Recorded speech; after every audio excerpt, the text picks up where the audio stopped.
चतुर्थ्यन्तपदेनैव सर्वं कुर्याद् यथा क्रमं ततः पाद्यं प्रदद्याद् वै ततोर्घ्यं शंकराय च।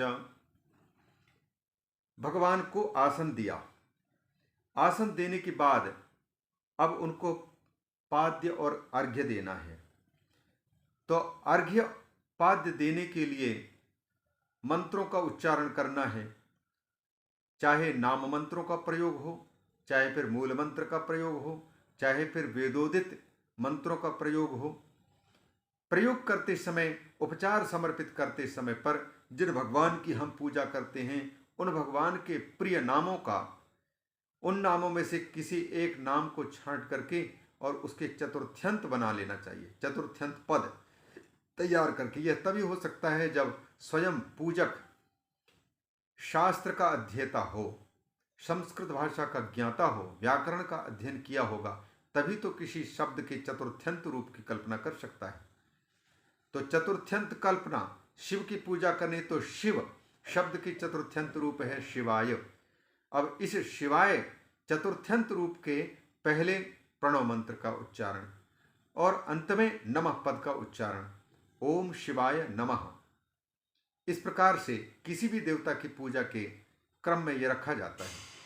चतुर्थ्यंत पदे नैव सर्वम कुर्याद यथा क्रमम, जैसा क्रम है पूजा का, उपचार सोपचार पूजा का, उस क्रम के अनुसार ही जब द्रव्य समर्पित करे, पूजोपचार समर्पित करे, तो फिर जिस देवता का पूजन किया जा रहा है उसके नाम के चतुर्थ्यंत पद की कल्पना करके और आदि में लगा करके प्रणव आदि जप करना या पूजा के सामग्री समर्पित करना। जैसे भगवान शंकर को अम्बा पार्वती के साथ हम पूजा कर रहे हैं, तो उनको कुछ पूजन समर्पित कर रहे हैं, आसन समर्पित कर रहे हैं, तो फिर हमको करना चाहिए सांबाय सदाशिवाय नमः आसनम समर्पयामि। सांब सदाशिव को नमस्कार है और उन्हीं भगवान को यह आसन में निवेदित करता हूँ, कृपा करके भगवान शिव इसको स्वीकार करें। इन भावनाओं के साथ में इन मंत्रों का उच्चारण करना चाहिए। तो पाद्य भी समर्पित करते समय वही करना चाहिए, पाद्यम समर्पयामि, अर्घ्यम समर्पयामि, ऐसा कहना चाहिए। ततः पाद्यम प्रदद्याद् वै ततोर्घ्यम शंकराय च, ततश्चाचमनम कृत्वा शंभवे परमात्मने। प्रायशः शंकर भगवान की पूजा हो या अन्य देवी देवता की पूजा हो, प्रत्येक उपचार के बाद में शुद्धम आचमनीयम जलम निवेदयामि समर्पयामि आदि मंत्र पढ़े जाते हैं।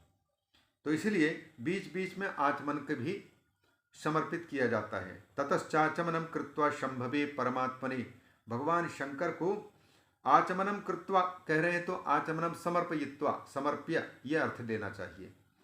भगवान शंकर को, शंभु को आचमन निवेदित करे। पश्चात पंचभिर्द्रव्यैहि स्नापयेत् शंकरम मुदा, प्रसन्न मुख होकर के, प्रसन्न चित्त से भगवान शंकर के पंचामृत से स्नान करना चाहिए। पंच द्रव्यों से, मधु है, दूध है, घी आदि हैं, पंचामृत से स्नान कराना चाहिए। वेद मंत्रैर्यथा योग्यम नामभिर्वा समंत्रकैहि, मंत्रों का भी उच्चारण करते जाना चाहिए, चाहे वेदोदित मंत्र हो अथवा भगवान शंकर के नाम हो, उन नामों का भी मंत्रात्मक रूप लेकर के, रूप करा करके निवेदित करना चाहिए। समंत्रक चतुर्थ्यंत नाम पदों का उच्चारण करते हुए भक्तिपूर्वक यथा योग्य समस्त औपचारिक द्रव्य समर्पित करना चाहिए। चतुर्थ्यंत पदैर्भक्त्या द्रव्याण्येवार्पयेत् तदा, तथाभिलषितम द्रव्यम अर्पयेत् शंकरोपरि। उसी प्रकार से ये अभिलषित द्रव्य, जिस द्रव्य को पाकर के भगवान प्रसन्न होते हैं, यह हमारी भावना कहती है अथवा शास्त्र कहता है। तो शास्त्र और हमारी भावना के अनुसार यथालब्धोप उपचार समर्पित करना चाहिए, शंकर को निवेदित करना चाहिए। ततश्च वारुणम स्नानम करणीयम शिवाय वै, इसके बाद फिर वारुण स्नान अर्थात जलधारा, शंकर जी का अभिषेक ऊपर अर्घ्य आदि में रख करके, जल रख करके और जलधारा से स्नान कराना चाहिए शंकर भगवान को। सुगंधम चंदनम दद्यात अन्य लेपान यत्नतः, स्नान के साथ साथ में भगवान को सुगंधित द्रव्य समर्पित करना, चंदन आदि हैं या अन्य लेप भी भगवान शंकर को निवेदित करना। ससुगंध जले नैव जलधाराम प्रकल्पयेत, जलधारा में भी जब जलधारा समर्पित कर रहे हैं तो उसको भी सुगंधित द्रव्य से परिपूर्ण रखना चाहिए ताकि जल में से भी खुशबू आए, शंकर भगवान प्रसन्न हो। वेद मंत्रैः षडंगैर्वा नाम भी रुद्र संख्यया, या तो वेद के द्वारा बताए हुए मंत्रों के द्वारा अभिषेक कराए अथवा षडंग मंत्रों के द्वारा भी करें, अथवा शिव के 11 संख्या है रुद्रों की, अतः 11 नामों के द्वारा भी चतुर्थ्यंत रूप उनका बना करके और उतने ही बार जलधारा से शंकर जी को स्नान कराना चाहिए। रुद्र संख्या यथावकाशम, समय आपके पास में कितना है उसके अनुसार। दत्वा वस्त्रेण मार्जयेत, इसके बाद फिर शंकर भगवान को जैसे स्नान के बाद में हम लोग साफ स्वच्छ निर्मल और शुद्ध टावल से शरीर पोंछ लेते हैं, वैसे ही शंकर भगवान को भी बिल्कुल नया स्वच्छ टावल आदि से उसको पोंछ करके साफ करना चाहिए। फिर पश्चात आचमनम दद्यात्, भगवान शिव को पुनः आचमन निवेदित करे और फिर वस्त्र धारण कराओ। जैसे मनुष्य के लिए भी नियम प्रातःकालीन सत्र में पूजा विधि का वर्णन करते समय यह आया था कि स्नान करने के बाद में तर्पण करे, पितृतर्पण, देव तर्पण, ऋषि तर्पण, और इसके बाद फिर वस्त्र धारण करने के लिए जब आ चुके हैं तो आचमन करके फिर वस्त्र धारण करना। एक तो यह विधान, और वस्त्र धारण करने के बाद पुनः आचमन। वस्त्र धारण के पहले आचमन का उल्लेख विशेष नहीं, पर वस्त्र धारण के बाद आचमन का उल्लेख किया गया है। इसलिए यहाँ भी देव पूजा में भी यही कहते हैं, वस्त्रम समर्पयेत और पश्चात आचमनम दद्यात्। ये पहले आचमन प्रदान करे और वस्त्र निवेदित करे, तो बाद में भी वहां बाद में दिया गया था। तिलाश्चैव यवा वापि गोधूमा मुद्ग माशका अर्पणीया शिवाय, भगवान शंकर को फिर वस्त्र पहनाने के बाद में तिल समर्पित करो, जव समर्पित करो, गोधूम समर्पित करो, मूंग समर्पित करो, माशाह उड़द भी समर्पित करो। तिल, यव, गेहूं, मुद्ग, माश, पंचवक्त्र भगवान को इन पंचान्नों का समर्पण करना चाहिए। इस प्रकार से शिवाय एवं मंत्रैर नाना विधैरपि, नाना प्रकार के उपचार भी और नाना प्रकार के मंत्र भी, उन मंत्रों के द्वारा 5 मुख वाले परमात्मा शिव को निवेदित करें। ततः पुष्पाणि देयानि पंचास्याय महात्मने, फिर परमात्मा पंचास्य माने 55 भगवान शंकर को नाना प्रकार के उनको पसंद आने वाले पुष्प निवेदित करना चाहिए।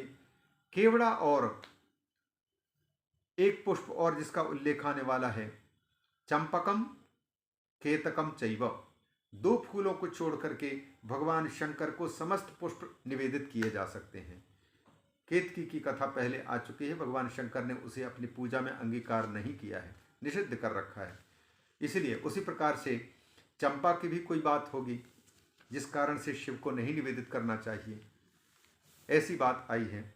तो यहाँ पर कहते हैं ततः पुष्पाणि देयानि पंचास्याय महात्मने, महात्मा माने परमात्मा भगवान शिव को ये पुष्प निवेदित करना चाहिए। प्रतिवक्त्रम, पंचवक्त्र हैं यदि तो फिर पंचवक्त्रों का यथा ध्यानम, वैसा ही ध्यान करते हुए 5 मुख वाले को यथा योग्याभिलाषतः, योग्य अभिलाषा करते हुए कि भगवान शिव को यदि हम अपने इस मनोरथ को निवेदन करेंगे तो भगवान हमारी इस मनोरथ को पूर्ण करेंगे और पूर्ण करने में मेरे इष्टदेव परमात्मा शिव पर कोई कलंक न आने पावे।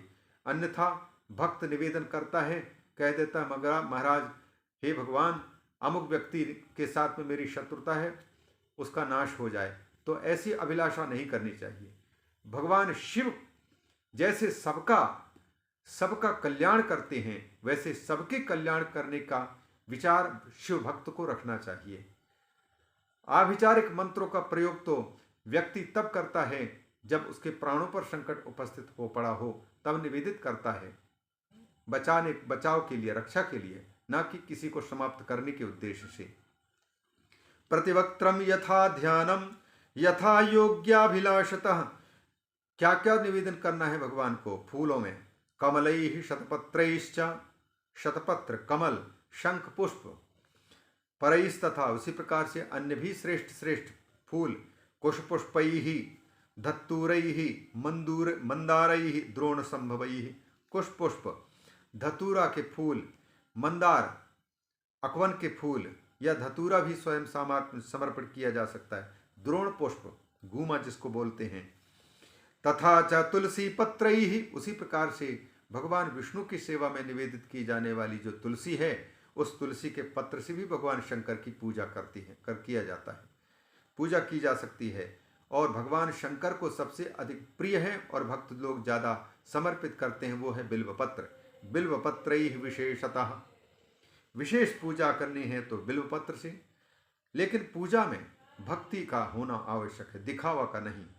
पूजयेत परया भक्त्या शंकरम भक्तवत्सलम, सर्वाभावे बिल्वपत्रम अर्पणीयम शिवाय वै। यदि किसी भक्त को लगता है कि बहुत उपचार की आवश्यकता पड़ रही शंकर जी की पूजा करने में, और इतने उपचार हम कहाँ से लाएंगे, इतने साधन कहाँ से लाएंगे, तो भगवान भोलेनाथ का यह पुराण कहता है कि चिंता मत करो, यदि कुछ नहीं है, बिल्वपत्र उपलब्ध है तो बिल्वपत्र समर्पित कर दो। उतना नहीं तो जल तो पीते हो, जल तो साफ सुथरे जल बर्तन में रख करके समर्पित करो। सर्वाभावे बिल्वपत्रम अर्पणीयम शिवाय वै, कुछ भी नहीं है, जो चीज नहीं है तो उसके बदले में बिल्वपत्र अर्पण कर दो। जैसे कई जगह में पूजा के अवसर पर अक्षतान निवेदयामि, वस्त्राभावे अक्षतान निवेदयामि, दक्षिणाभावे द्रव्याभावे, जिस वस्तु का अभाव रहता है उसके बदले में अक्षत निवेदन करते हैं। वैसे शंकर जी की पूजा में जिस उपचार की कमी है उस उपचार की जगह पर बिल्वपत्रम निवेदयामि, बिल्वपत्रार्पणमस्तु निवेदनम। सर्वाभावे बिल्वपत्रम अर्पणीयम शिवाय वै, बिल्वपत्रार्पणेनैव सर्वपूजा प्रसिद्ध्यति। भगवान शंकर की पूजा बिल्वपत्र अर्पण करने मात्र से सारी पूजा संपन्न हो जाती है। बहुत से उपचार हों तो अच्छी बात, नहीं हो तो सबके अभाव में बिल्वपत्र अर्पण कर लो। ततः सुगंध चूर्णम वै वासितम तैलम उत्तमम, इसी प्रकार से फिर भगवान शंकर को सुगंधित द्रव्य निवेदित करो, वासितम तेल इत्र आदि निवेदित करना चाहिए। अर्पणीयम च विविधम शिवाय परया मुदा, नाना प्रकार के सुगंधित द्रव्य निवेदित करना चाहिए। ततो धूप प्रकर्तव्यो गुग्गुला गुरुभिर्मुदा, फिर बड़े प्रसन्न मन से निर्मल चित्त से भगवान शंकर के सामने सुंदर धूप तैयार करो। वो धूप किसके? गूगल का धूप हो सकता है, अथवा अगर का धूप हो सकता है, अगरबत्ती जिससे बनती है, तो गुग्गुलादि गुग्गुलारु अगरुभिर मुदा, गूगल और अगर आदि से बना हुआ जो सुंदर धूप भगवान को दिखाना चाहिए। धूपम समर्पयामि। दीपोदेयस्ततस्तस्मै शंकराय घृताप्लुतः, भगवान शिव को फिर दीप का दर्शन कराना चाहिए, घी से भरा हुआ दीपक निवेदित करो। अर्घम दद्यात् पुनस्तस्मै मंत्रेणानेन भक्तितः, फिर आगे बताए जाने वाले मंत्र से भगवान शंकर को सुगंधित द्रव्यों से युक्त अर्घ्य समर्पित करना चाहिए। कार्येद भावतो भक्त्या वस्त्रेण मुखमार्जनम, अर्घ्य समर्पित करके पहले भक्ति भाव से स्वच्छ वस्त्र से पुनः मुख मार्जन कर लेना चाहिए भगवान शंकर को। और प्रार्थना क्या करनी चाहिए? फिर मंत्र क्या करना पढ़ना? रूपम देहि यशो देहि भोगम देहि च शंकर, भुक्ति मुक्ति फलम देहि गृहीत्वार्घम नमोस्तुते। हे प्राणी मात्र का, जीव मात्र का कल्याण करने वाले शंकर प्रभु, हमारा रूप सुंदर नहीं है, कृपा करके आप हमें अंदर का भी सुंदर रूप प्रदान कीजिए, बाहर का भी सुंदर रूप प्रदान कर दीजिए। जागतिक लोगों को भी प्रसन्न करने वाला रूप चाहिए और आपको भी पसंद आने वाला आंतरिक स्वरूप प्रदान कीजिए। रूपम देहि यशो देहि। प्रभु यश प्रदान कीजिए। लेकिन कौन सा यश? जिस कार्य को करके हम सुयश प्राप्त करें वही कार्य करा करके सुंदर यश। आप यशस्वी हैं, यश की कीर्ति के मालिक हैं। भगवान आपकी सेवा करते करते आपके भक्त होने का यश हमको प्राप्त होना चाहिए, ना कि चंदन तस्कर बनकर के कीर्ति प्राप्त करे। कुख्यात होता है वो यश, सुख्यात विख्यात नहीं होता है। इसलिए हमारी कुख्याति हमको नहीं चाहिए, हमें चाहिए विख्याति, हमें चाहिए सुख्याति। तो कीर्ति दीजिए, यशो देहि, यश दीजिए।